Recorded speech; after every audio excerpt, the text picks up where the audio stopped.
Madaming tradisyon ang nakagawian ng mga tao. And most of the time, ginagawa nila ito just to enjoy and to have fun. Pero mga kapatid, you have to take note of this, na hindi lahat ng nakaka-enjoy ay tama at hindi lahat ng masaya ay aprobado sa mata ng Panginoon. There is no single verse in the Bible about the Halloween, but I would like to share these two verses to you. First, it is written in 1 Thessalonians 5 verse 22. Abstain from all appearance of evil. At ang abstain sa Tagalog, ang ibig sabihin ay umiwas. Meaning, huwag makisali o huwag itong gawin. Ikaw ba naman yung anak mo, bibihisan mo ng itsurang tiyanak.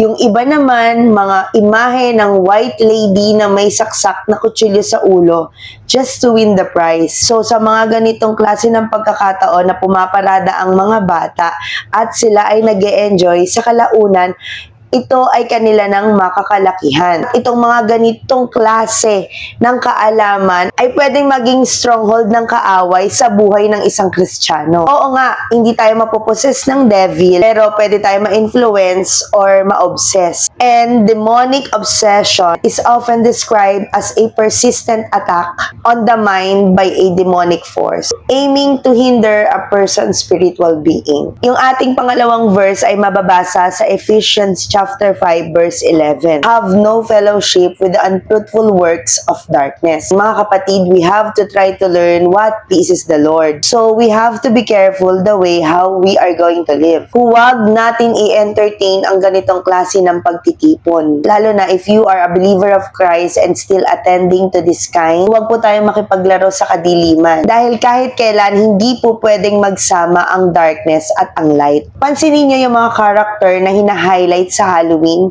hindi po natin ito makikita sa langit. Hindi nais ng Panginoon na ma-involve yung mga anak niya sa theme ng deaths and injustice because it is very contrary to a Christian faith. As I end, I would like to encourage everyone to be careful and mindful in all actions na ating gagawin. Stop welcoming darkness into our lives and rebuke all the kinds of evil with love.